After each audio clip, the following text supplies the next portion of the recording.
बोलिए सदगुरु कबीर साहेब की।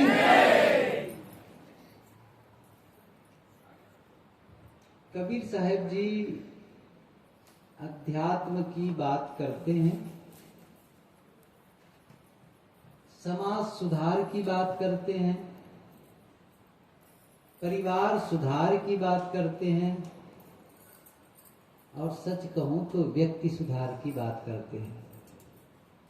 क्योंकि समाज, परिवार, राष्ट्र अपने आप में कुछ नहीं है। वस्तुतः है क्या? मनुष्य। मनुष्यों के समूह को समाज कहते हैं, मनुष्यों के समूह को परिवार कहते हैं। तो कबीर साहब जी ने बड़ा अनुभविक बातें,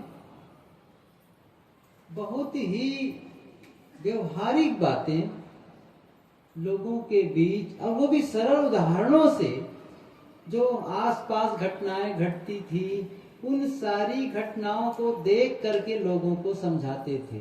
जैसे चक्की चलती देख के दिया कबीरा रोए।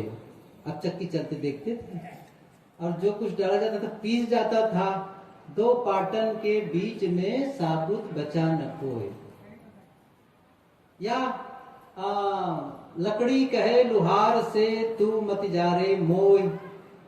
देखिए उस समय, आजकल थोड़ा सा टेक्नोलॉजी बढ़ने के नाते विज्ञान का विकास हो गया है बहुत अधिक। और जैसे कल मैंने कहा था कोल्हू, तो कोल्हू उस समय बड़े रियल जिंदगी, बिल्कुल धरती पर की जिंदगी और अत्यंत ही जो शारीरिक श्रम से जुड़ा हुआ जीवन होता था। तो प्राकृतिक दृश्य को देख करके, जैसे मैंने कहा ना कि लकड़ी कहे लुहार से या फिर माटी कहे कुम्हार से, ये बहुत सारी पंक्तियां इस प्रकार से। माखी गुड़ में गड़ी रहे, पंख रहे लिपटाए, ये तो बचपन से सब याद है। और वो सब देखें कि कैसे किस प्रकार पंख फड़फड़ा रहे हैं, वो हाथ मलय और सिर धुने, लालच बुरी बुलाए। ये कितना सटीक उदाहरण, कितना सटीक उदाहरण। और भी साहब ने कहा है कि बड़ी भोर उठी आंगन बाड़, बड़ो खांच लिए गोबर काड़, बासी भात मन से लिए खाए, बड़ो घैल लिए पानी को जाए। अब ये उदाहरण देते हैं। बड़ी भोर उठी अब सुबह उठ करके देख, अभी भी मैं सुबह वॉकिंग करके लौटता हूँ तो कई माताएं झाड़ू लगाती रहती है अपने आंगन की।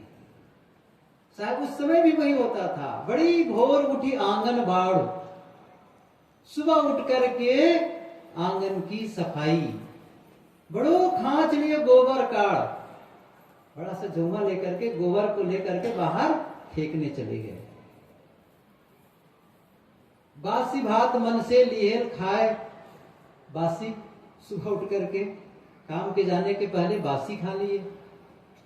बड़ो घेल लिए पानी को जाए, बड़ा सा घड़ा लेकर के पानी। कितनी अच्छी अच्छी बातें और इतना सटीक उदाहरण। साहब कहते हैं सुबह उठ करके आंगन की सफाई करो, इसका मतलब है हृदय आंगन की भी सफाई करो। साथ साथ ये भी कहते हैं, इसका संकेत वही है। आंगन की सफाई ये अच्छा लगता है, कोई अतिथि आए, कोई बाहर के लोग आए या न भी आए, अपना ही आओ घर में, अपने ही घर में जाओ और गंदा लगे घर तो अच्छा नहीं लगेगा, अच्छा महसूस नहीं कर पाएंगे। एक साफ सुथरा घर और दूसरा है मैला कुचैला वाला, कचड़ा वाला घर। जब हम साफ घर में रहना शुरू करते हैं तो हम अच्छा महसूस करते हैं। साफ कपड़े पहनते हैं तब, साफ बर्तन हमको मिलता है तब, हर चीज स्वच्छता। ये साहब सारी बातें कह के क्या कहते हैं, हृदय आंगन को भी साफ करो। सुबह उठ करके ध्यान नहीं दोगे, सुबह से ध्यान नहीं दोगे ना, तो कचरा ही आएगा। ये अद्भुत है। और कई बार तो कचड़े अपने आप ही आ जाते हैं ना, कचड़े अपने आप आ जाते हैं। मकान में कचरा लाना पड़ता है कि अपने आप आता है? हाँ, आप लोग ये कहते हैं कोई तो झाड़ू लगाने के लिए काम चाहिए, झाड़ू कैसे लगाएंगे बिना कचरा आए? अच्छा, थोड़ा कचरा छिड़क लेते हैं। ऐसा नहीं करना पड़ता है, ऑटोमेटिक, ऑटो सिस्टम, वो स्वाभाविक रूप से। खिड़की दरवाजे खुले होते हैं। अब तो खिड़की दरवाजे पूरा बंद कर दो तो भी वो मकान नहीं कहलाएगा, तब तो कब्रिस्तान हो गया, कब्र हो गया वो तो। फिर जिसमें दरवाजे नहीं, खिड़की नहीं, वो मकान नहीं है। हवा प्रकाश के लिए, आने जाने के लिए इन सब चीजों की जरूरत है। लेकिन उसी के साथ में धूल, कचड़े, बहुत सारी चीज आती, साफ करो, साफ करो। ऐसे ही हमारे भीतर भी कचड़े आ जाते हैं और अपने आप वो भी गजब है ना,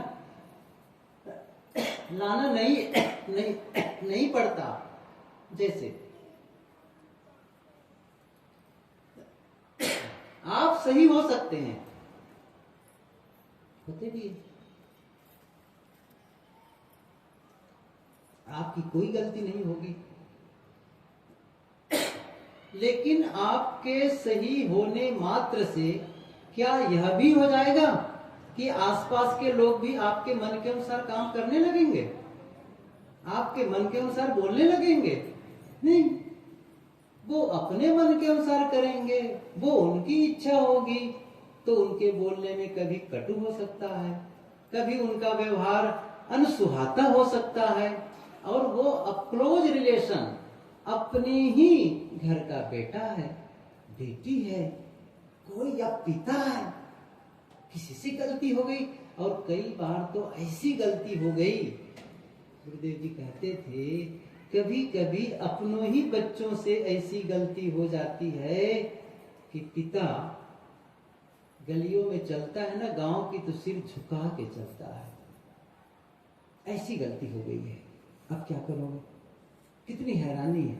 अब उसका जो अंदर कचरा गया, गलती उनकी, वो चला गया भीतर। अब उस कचड़े को बाहर नहीं करोगे तो क्या करेगा? वो आंदोलित करेगा। 1 दिन, 2 दिन, सप्ताह भर, 10 दिन, 15 दिन, महीना दिन, कब तक शांत रहेगा? किसी ने कटु कह दिया, उसने मुझे कटु कहा है, उसने मुझे गाली दी है, उसने मेरा अपमान किया है। अब मन धुल रहा है, मैं कैसे उसको बताऊं कि सही हूं, कैसे अवसर आए तो उनको बदला लूं। अभी क्या चल रहा है? द्वंद्व। और जब तक ये चलेगा आप खुश नहीं रह सकते हैं। ये नियम है।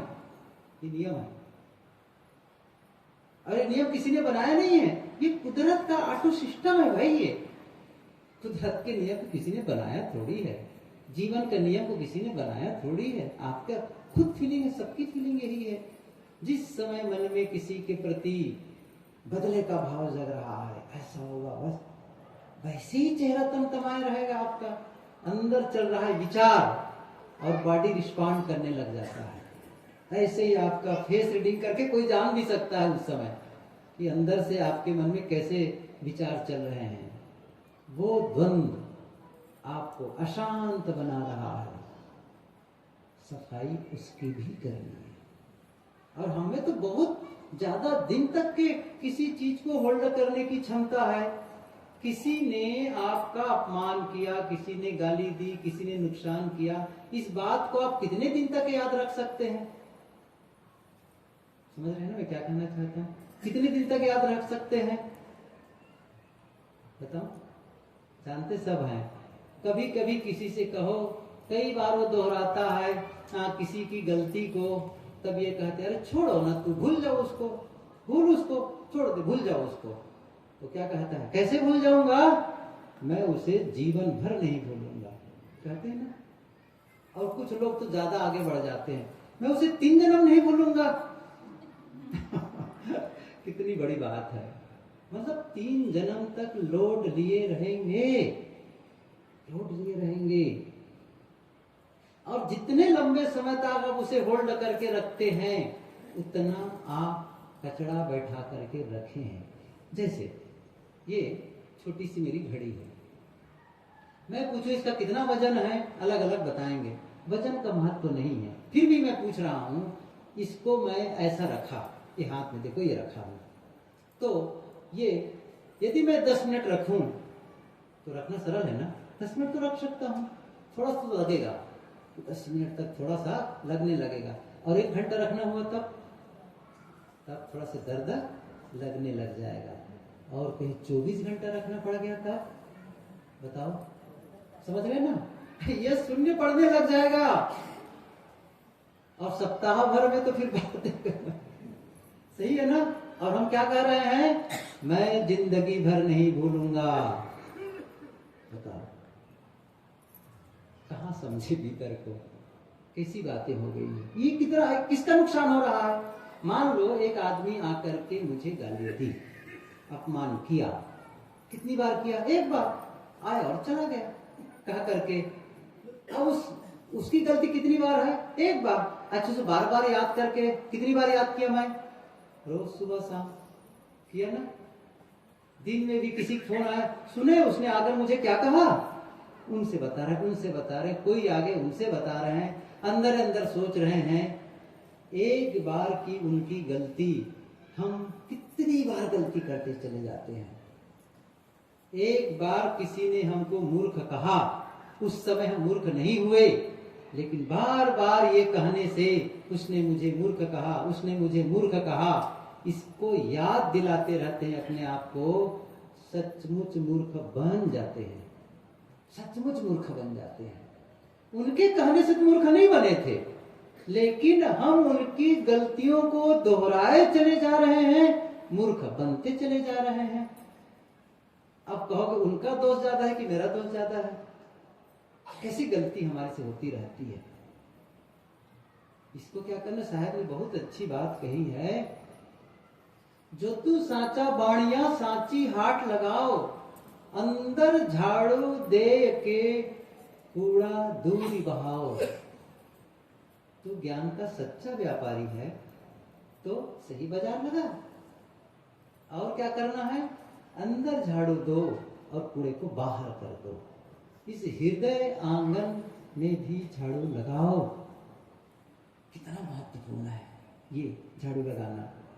तो झाड़ू हम सबको अपने भीतर लगाना है। अब प्रश्न हुआ, घर के आंगन को झाड़ू लगाने के लिए तो करीब उधर के बाजार से झाड़ू खरीद लाते हैं, भाई यहाँ की झाड़ू लगाने के लिए भीतर के लिए कहाँ से लाए, कहाँ बिकता है बताओ जरा से, कहाँ बिकता है समझ गए ना। वो झाड़ू आपके पास है, उसका उपयोग कर लो बस। साहब ने ये भी कहा है, वो भी बीजक में ही है, क्या कहते हैं, करहु विचार तो सब दुख जाई। सोचने का आपका जो ढंग है ना, इसको मैं कहूं किस एंगल से सोच रहे हो, इसको कहते हैं नजरिया, एटीट्यूड, दृष्टिकोण कहो, जो भी कह लो, एंगल ऑफ अटैक। मैं सुबह के ही सत्र में कल कहा था, शायद आज कहा था कि कल, कि एक है कृष्ण पक्ष, दूसरा है शुक्ल पक्ष, काली मां श्वेती मां। क्या देख रहे हो, उसकी उसी गलती को बार बार दोहरा रहे हो। आपको सोचने का और कोई दूसरा सब्जेक्ट नहीं है।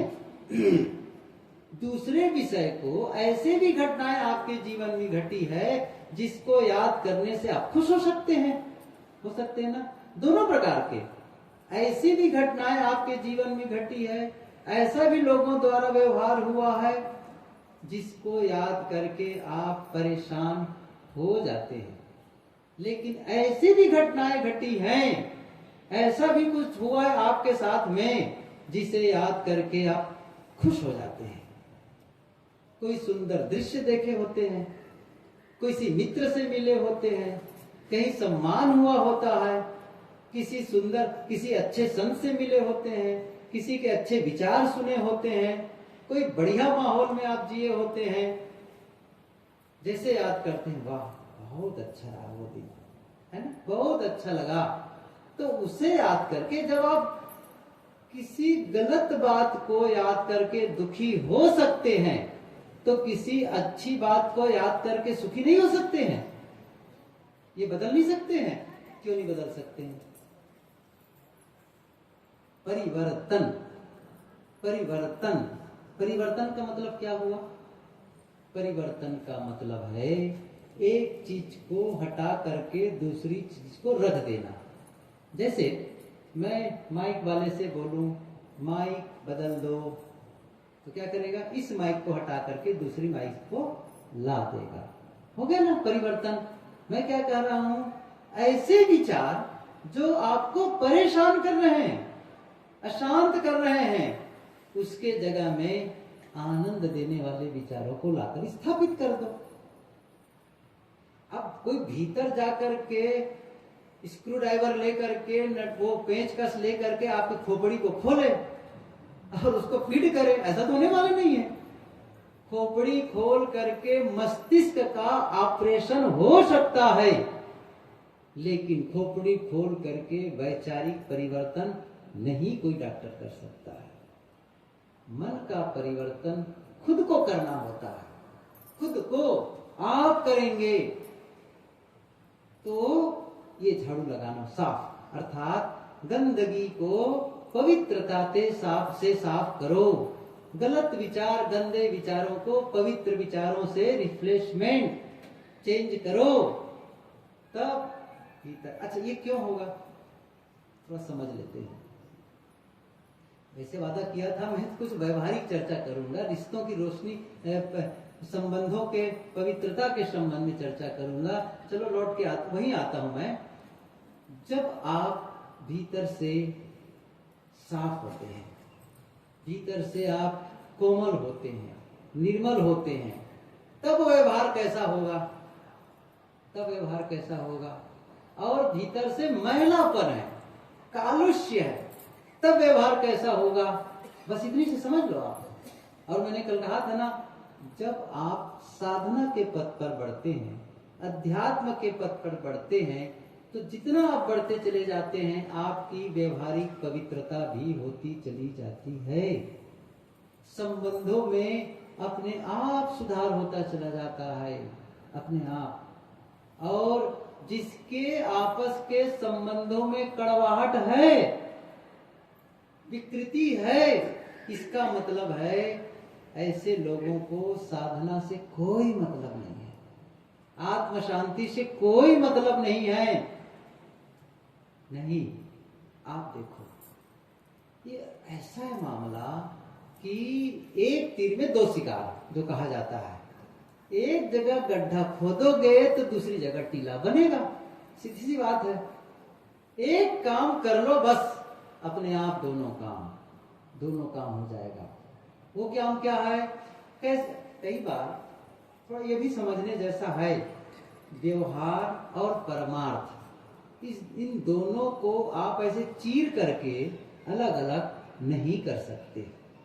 जैसे सिक्का, सिक्के के दो पहलू, तब आप बीच से सिक्का को चीर दो और दोनों पहलू अलग कर दो, तो सिक्का चलेगा? फिर नहीं चलेगा, नहीं चलेगा। ऐसे ही है ये। कैसे? जैसे एक आदमी शराब पीता है, एक आदमी चोरी करता है, एक आदमी कटु बोलता है, गाली देता है, क्रोध करता है। सत्संग से जुड़ करके या खुद में एक होश जगा, या फिर किसी मित्र के कहने से, किसी कारण से उसकी चित्त की दशा बदली, और क्या किया उसने क्या किया? शराब पीना छोड़ दिया, और दूसरे ने क्रोध करना छोड़ दिया, किसी ने चोरी करना छोड़ दिया।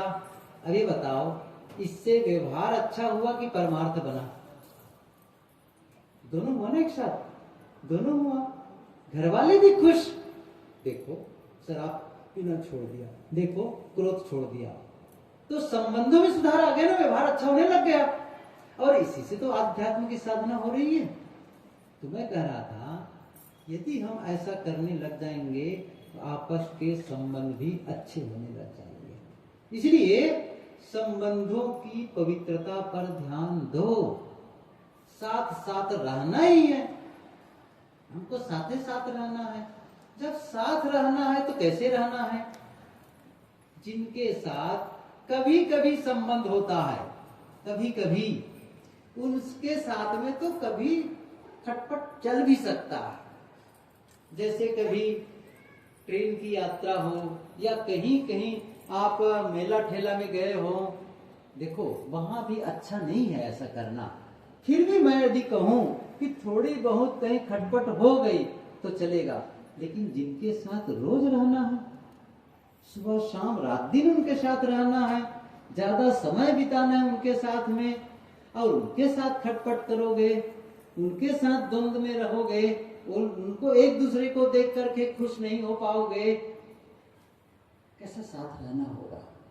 एक गुरुदेव जी कहा करते थे कि एक आदमी ने कहा, साहब जब मैं अपने पड़ोसी को देखता हूं तो मेरा एक पसर खून घट जाता है। गुरुदेव जी ने कहा थोड़े दिन में सारा खून खत्म हो जाएगा, क्योंकि रोज तो खोगे, सही है ना? अब ये कोई बुद्धिमानी है कि किसी के देखने से आपका खून खौल रहा है, खून जल रहा है, कैसा जीवन है? मैंने कहा ना, हो सकता है दूसरे की गलती हो सकता है, होती भी है कई बार, हर बार आप गलत नहीं होते हैं, लेकिन ज्यादातर गलती दूसरे लोग कर देते हैं। लेकिन दूसरों की गलती को हम अपने सिर पर चढ़ा करके क्यों रखें? कभी कभी कुछ ऐसी घटनाएं घटती है जहां पर न्याय नीति का सहारा लेना पड़ता है। ऐसा हो सकता है कोई जबरदस्ती हमारे साथ हमारी संपत्ति को छीनने आया हो, कोई ऐसा गलत ढंग से पेश आ रहा हो, तो न्याय नीति का सहारा लेना गलत नहीं है वो ठीक है, ले सकते हैं, लेकिन ये अवसर कब मिलता है? एक संस्मरण सुना गुरुदेव जी की, बहुत अच्छी बात गुरुदेव जी कहते थे। कोलकाता के, पहले कलकत्ता कहते थे, कोलकाता के ईडन गार्डन, नहीं क्षमा करें, धर्मतल्ला मैदान बाजू में है, ईडन गार्डन जुड़ा हुआ है धर्मतल्ला मैदान से। तो वो धर्मतल्ला मैदान में धार्मिकों की, संप्रदाय वालों की गोष्ठी होती थी। हर रविवार को वहां पर अपने अपने ढंग से लोग अपना धर्म प्रचार करते थे, उनके समूह के लोग बैठ लेते थे, स्पीच देते थे, बातें करते थे। अब तो वो दिखाई नहीं पड़ता है। कबीर पंथियों का अभी भी है। गुरुदेव जी के समय में कितनी बार गया वहां, अलग से भी गया, उस सभा में भी बोला जहाँ कबीर पंथी लोग बैठे हैं, और भजन गाने वाले एक ऐसा टेबल रखते थे ऊंचा वाला, और उसी पर हारमोनियम रख लेते थे और भजन गा करके लोगों को बताया करते थे। कोई संत जाए उनको अवसर मिल जाता था बोलने, वो बोल लेते थे। गुरुदेव जी जाते थे तो गुरुदेव जी के लिए कुर्सी ले जाते थे, मैं जानता हूँ, साथ में जाता था, और माइक लगा देते थे, गुरुदेव जी बोल लेते थे। फिर जब बोलने के बाद जो सुनने के लिए भगत आए, गुरुदेव जी से मिलना चाहते थे, उस कुर्सी को लेकर के थोड़ा से अलग, घास होती थी नीचे, अभी भी है, तो वहां लेकर के बैठ लेते थे। अब वहां पर भजन गाने वाले भजन गाते रहते थे, पुस्तक छोटी थोड़ी रखते थे, पुस्तक बिकती रहती थी, और लोग मिलने के लिए चले जाते थे। एक दिन, एक रविवार को गुरुदेव जी ने अहिंसा पर स्पीच दी, अहिंसा पर बोला। तो बाजू में फोर्ट विलियम है, वहां फौजी लोग रहते हैं। ऐसा संजोग कि फौजी आए हुए थे सुनने के लिए, कई फौजी। उसी दिन अहिंसा पर गुरुदेव जी का विचार रहा। अब पूरी तरह से अहिंसा पालन के विषय में जब गुरुदेव जी के विचार सुने, तो वो जो फौजी हैं, सिपाही लोग आकर के घेर के खड़े हो गए गुरुदेव जी को। महाराज जी, आज आपका भाषण सुने, आपने तो अहिंसा के बारे में बहुत बोला, लेकिन महाराज जी, पाकिस्तान वाले और चीन वाले जब हमला करेंगे और अहिंसा का पालन करेंगे तो हमारे देश की रक्षा कैसे होगी? ये उन्होंने कहा। गुरुदेव जी ने क्या कहा? गुरुदेव जी ने कहा, बेटा, जिस हम लोग को सूरत प्रयागराज रोज चलना है, कहा कि सिर उठा कर देखना है, उसको कुछ हुआ है देखने से कुछ नहीं है। लेकिन जो पहले पहले आएगा, ये क्या है, वो क्या है, पूरा चक्कर मकर देख रहा था, तो सब देख रहा था, काहे की दुकान है, अच्छा ये बर्तन की दुकान है, अच्छा ये कपड़े की दुकान है, ये जूते चप्पल की दुकान है, ये दवाई की दुकान है। एक बोर्ड लिखा था भगवान की दुकान। क्या लिखा था? नहीं सुने? भगवान दास की दुकान नहीं भाई, भगवान की दुकान। भगवान की दुकान? अभी तक तो हम बर्तन की दुकान देखे थे, कपड़े की दुकान, भगवान की दुकान। थोड़ी खिड़की थोड़ी छोटी सी भी देखना चाहे, पता ही नहीं चला अंदर। तो गया आगे, दरवाजा को धक्का दिया और अंदर गया। आश्चर्य, वो वहां जाकर के एकदम आश्चर्य में पड़ गया। बड़े बड़े स्तंभ, बहुत ऊंची छत, बहुत बड़ा हाल। अरे बाहर से तो पता नहीं चलता।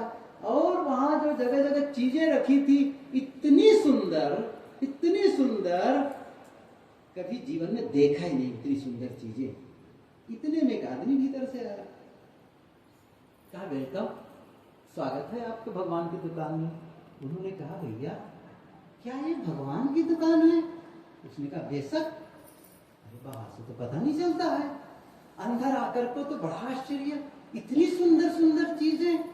उसने कहा बेशक भगवान की दुकान है सर, ये अच्छी चीजें पवित्र होंगी, सुंदर होंगी। अच्छा तो ये जो दिख रही है इतनी सुंदर चीज जो हमने कभी नहीं देखी है, इसका क्या नाम है? उसने कहा उसका नाम है प्रेम। ओ इतना सुंदर। अच्छा उसका क्या नाम है? अच्छा उसका नाम है करुणा। वाह इतनी सुंदर। उसका क्या नाम है? पूछा। उसकी नाम है क्षमा। अच्छा उसका क्या नाम है? स्पष्टता। बहुत सब नाम बताने लगे, इतनी सुंदर सुंदर चीजें। अब उस आदमी के मन में क्या हुआ, भैया भाई साहब ये बताओ क्या ये चीजें बिकती भी हैं? हाँ बिकती है, और केवल बिकती नहीं है, फ्री में मिलती है। अच्छा फ्री में मिलती है। अच्छा ये बताओ, अब गणित लगाया, फ्री में मिलती है, एक से ज्यादा भी मिलती है? हाँ एक से ज्यादा भी मिलती है। वाह। अब वो लगाया, मैं जाऊंगा कितना सुंदर चीजें गिफ्ट के रूप में दूंगा, मेरे ये मित्र हैं, वो रिश्तेदार हैं, वो घर के लोग हैं। गणित लगाया, क्या कहता, एक काम करो भैया, सभी को 16-16 पैक कर दो। कितने? 16-16 पैक कर दो। कहा सर बैठिए अभी लाया आपको ऑर्डर। गया, 10 मिनट के बाद लौटा, इतना बड़ा डिब्बा लेकर आया और कहा साहब लीजिए साहब आपका ऑर्डर तैयार है। ऑर्डर? कैसी बात करते हैं ऑर्डर तैयार है? अरे इतनी बड़ी बड़ी चीजें, और वो भी 16-16, और कई चीजें, ये कैसे हो सकता है कि चीजें कहे? वो जो आदमी भीतर वाला कहा ना, वो बहुत काम किया, उसको याद रखना। उन्होंने क्या कहा, भाई साहब ये जो सुंदर सुंदर चीजें देख रहे हैं ना, इसका हम लोगों को बीज देते हैं, बीज, और उस बीज को ले जाकर के कमाई करनी पड़ती है, तब उसका लाभ मिलता है। हम जब इस धरती पर आए हैं, कोई कहो भगवान ने भेजा, जो भी नाम है मेरा, उसमें कोई ऑब्जेक्शन नहीं है, लेकिन जैसे भी आप आए हैं उस बीज के साथ आए हैं। लेकिन अब क्या करना है? कमाई करनी पड़ेगी, समझ रहे हैं? उस बीज को बोना पड़ेगा, काम करना पड़ेगा, उस पर कमाई करनी पड़ेगी। अब चलते चलते सूत्र भी बता दूं, कहां बोएंगे? ऐसे थोड़ी गेहूं खेत में ले जाकर डाल दिए, मक्का है चलो खेत में डाल दो, इसको कहां बोएंगे? कहां बोते हैं? जीवन के बीज। प्रेम न बाड़ी उपजे, प्रेम न हाट बिकाए। साहब कहते हैं तो बाड़ी भी नहीं कुछ पैदा होता है। अच्छा प्रेम एक उदाहरण देकर कहते हैं, न धैर्य, न सहनशीलता, न विनम्रता, न क्षमा, ये सब खेत में पैदा होने वाली नहीं है। और मैं कह रहा हूं बो दो इसको, तभी ये विस्तार पाने वाला है। कहां बोते हैं? जीवन का बीज जीवन में बोते हैं, ये नियम है। जीवन का बीज जीवन में बोते हैं। अब इसका सूत्र है, दूसरों के जीवन में जो आप बोते हैं उसे आप अपने जीवन में काटते हैं। क्या बोते हैं? क्या बो रहे हैं? देख लो, झांक लो अपने जीवन को। यदि क्रोध का बीज बोते हो दूसरे के जीवन में, तो अपने जीवन में क्रोध की फसल काटोगे। नफरत घृणा के बीज बोगे तो नफरत और घृणा की फसल काटोगे। प्रेम का बीज बोगे तो प्रेम की फसल काटोगे। अर्थात कांटा बो करके आप फूल नहीं बो सकते, ये नियम है। ये किसी का बनाया नियम नहीं है, एक कुदरत का नियम है, प्रकृति का नियम है, एक पूरा यूनिवर्स का नियम है, वो जीवन का नियम है। तो जीवन के नियम को पहचाने। तो मैं कह रहा था, हम यदि रिश्तों में मधुरता लाना चाहते हैं, संबंधों में पवित्रता लाना चाहते हैं, तो पहला काम तो माइंडसेट ठीक करना होगा। बस ये सब सही सलामत नहीं, मुझे अब ऐसे रिश्ते में चाहिए। अब वो बदलाव खुद से शुरू करो, हमेशा ध्यान रखो, नहीं दूसरों से मत करो। वो बदल जाए, नहीं अपेक्षा ही मत करो उनके बदलने की, अपने से। हम खुद कई बार अपने से जो अपेक्षा करते उस पर खरे नहीं उतरते। आप खुद झुंझला होंगे अपनी गलतियों को लेकर के, और कितनी बार में आप सुधार नहीं पाए अपने आप को, दूसरा से कैसे अपेक्षा कर सकते हो? नहीं कर सकते हैं। हम खुद अपने से एक्सपेक्ट करें और उसमें खरा उतरे, खुद से वादा करें, उस वादे को निभाएं, तब जाकर के जीवन को तराशा जा सकेगा। और ये जब पवित्रता आएगी, अपने आप संबंध पवित्र होते, उसको करना नहीं पड़ेगा। मैं बता देता हूँ, जैसे भीतर ठीक किए अंदर स्ट्रक्चर को, ये नहीं कहना पड़ेगा माता पिता का सम्मान करो। कहने की क्या जरूरत है, उसको बताना पड़ेगा। अच्छा, किसी माँ को बताना पड़ता है कि अपने बेटे से प्रेम करो, बच्चे से? कितने लोगों को बताना है? अरे माता की बात छोड़, गाय को बताना पड़ता है, गाय को बताना पड़ता है अपने बच्चे को चाटो कहा के, तो सीख कर आए भाई वो। ऐसा एक नहीं है, नहीं बताना पड़ता है। ऐसे ही जिस समय वो स्थिति आएगी ना, उस समझ आएगी ना, समझ सकती, क्या बताना पड़ेगा? बड़ों का आदर करो, इसका मतलब नासमझी भरा जीवन जिए चले जा रहे हो। सहनशील हो, धैर्य हो, कटुता मत पालन करो, या कटुता का उत्तर कटुता न करो, बैर का उत्तर बैर से नहीं। इस सनातन धर्म में नहीं वैरिन वैरानी संबंधित कुदाचनम अवैरेन च संबंधी धर्मो सनातनो, इतनी बातें बताई जाए। अब चलो नहीं बोलूंगा, इन सब चीज की व्याख्या करने का अवसर नहीं है, बस इतना ही समझ लो, वैर से वैर नहीं मिटता, बदला से कभी भी पूरा नहीं होता है। नहीं बदला मत लो, बदले मत लो। एक जगह पढ़ा था गांधी जी के बाद कि वहां की आंख के बदले आंख पूरी दुनिया को अंधा बना देगी। नहीं, ऐसा नहीं करना, वो उनका ढंग है, मेरा ढंग अलग है। मेरा ढंग, वो गलती कर सकता है, मैं गलती नहीं करूंगा, क्योंकि मैं सत्संग से जुड़ा हूं, मैं गुरु से जुड़ा हूं, मैं बदलना चाहता हूं, इसलिए मैं वो गलती नहीं करूंगा जो सामने वाला कर रहा है। बस इतना ध्यान रखो। ठीक है, अब तो चलने की बारी आ गई। आप सबके सारे बंदगी हो, है ना? बोलिए सदगुरु। एक बार हम लोग ऐसी बंदगी कर लें कि बढ़िया वाली। अच्छा, वंदना भी आता है क्या हम लोग को? वंदना कर सकते हैं ना? वंदन है गुरुदेव तुमको, वंदन है गुरुदेव, वंदन है गुरुदेव तुमको, वंदन है गुरुदेव। काल जाल के फंदा भारी, काल जाल के फंदा भारी, परख लखायऊ भेव तुमको, परख लखायऊ भेव तुमको, वंदन है गुरुदेव, वंदन है गुरुदेव तुमको, वंदन है गुरुदेव।